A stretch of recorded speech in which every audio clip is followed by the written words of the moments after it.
এখানে আজকে আমি নিয়েছি কিছু গুঁড়া গুঁড়া বেলে মাছ। তো বেলে মাছটা রান্না করছি আমি আজকে কলা পাতা দিয়ে। তো আমার লাগছে এখানে দিয়ে দিচ্ছি কি লাগছে গুঁড়া মাছ রান্না করার জন্য, তা আমি দেখিয়ে দিচ্ছি।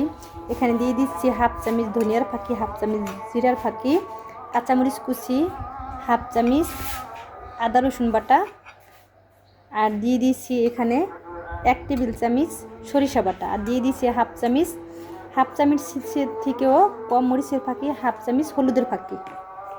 আর এখানে নিয়েছি আমি মাছটা এখন আমি দিয়ে দিচ্ছি। মাছটা আমি ভালোভাবে পরিষ্কার করে নিয়েছি। মাছটাকে আমি ভালোভাবে পরিষ্কার করে নিয়েছি। এখন মাছটাকে দিয়ে হাতে মেখে নিচ্ছি। প্রথমে দিয়ে দিচ্ছি মাছ, এখনই দিয়ে দিব পেঁয়াজ কুচি,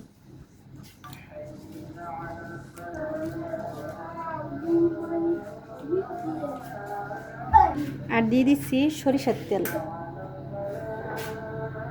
দিয়ে দিচ্ছি একটা টমেটোর অর্ধেকটা কেটে, আর এখানে দিয়ে দিচ্ছি সরিষার তেল। আজকে রান্না করছি আমি সরিষার তেল দিয়ে এই মাছটা। আর দিয়ে দিচ্ছি কিছু ধনিয়া পাতা কুচি। এখন আমি হাতে ভালোভাবে মেখে নিচ্ছি। এখানে আমি হালকা হাতে মাছটিকে মেখে নিয়েছি। এখন আমি কলা পাতার উপরে বিছিয়ে দিচ্ছি। কলা পাতাটা আমি একটু তেল দিয়ে মেখে নিয়েছি। এখন মাছটি দিয়ে দিচ্ছি। মাছটাকে এভাবে বিছিয়ে দিয়েছি। মাছটাকে কিন্তু বেশি মোটা করে বিছিয়ে দেওয়া যাবে না, আমি একটু মিডিয়াম করে দিয়েছি। বেশি পাতলাও দিইনি, বেশি মোটাও দিইনি, কারণ বেশি যদি মোটা দিতে যায় তাহলে কিন্তু ভেতরটা ভালোভাবে হবে না। এরকম করেই দিতে হবে। এখন আমি উপরে 2টা কলা পাতা দিয়ে দিয়েছি। নিচে কিন্তু আমি 2টা কলা পাতা দিয়েছি মোটা মোটা, আর উপরেও আবার 2টি কলা পাতা দিয়ে দিচ্ছি। এখানে আমার তাওয়াটা গরম হয়ে গিয়েছে। এখানে মাছের কলা পাতা সহকারে মাছটা দিয়ে দিচ্ছি। এভাবে আমি তাওয়ার উপরে কলা পাতাটা বসিয়ে দিয়েছি। এখন একটা ঢাকনা দিয়ে ঢেকে দিব। প্রথমে আমি ঢাকনাটা দিয়ে ঢেকে দিয়েছি, কিন্তু এটা হবে না, এর থেকে বড় একটা লাগবে। আমি অন্য একটা ঢাকনা দিয়ে ঢেকে দিচ্ছি। এখানে আমি এই প্লেটটা দিয়ে ঢেকে দিয়েছি। এখন একটা পুঁতার সাহায্যে আমি একটাকে ভাড়া দিয়ে দিব। এটার উপরে একটা পুঁতা দিয়ে দিব। এখানে আমি একটা পুঁতা দিয়ে দিয়েছি। আর সরিষাটা আমি বেটে নিয়েছি, 2টা কাঁচামরিচ দিয়েছি, আর 3 কোষ রসুন দিয়েছি। রসুন দিয়ে আমি সরিষাটা বেটে নিয়েছি।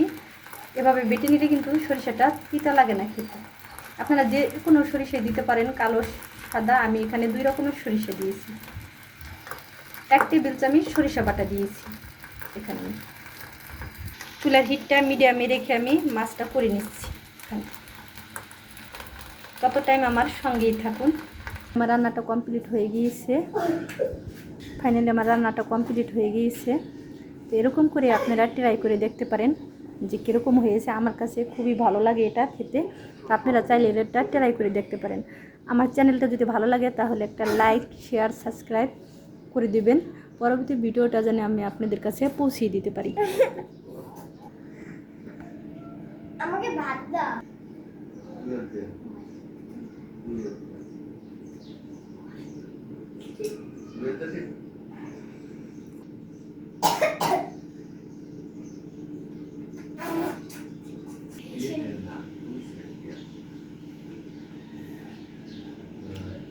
ওরা লড়াই ভিডিও রান্না করলো।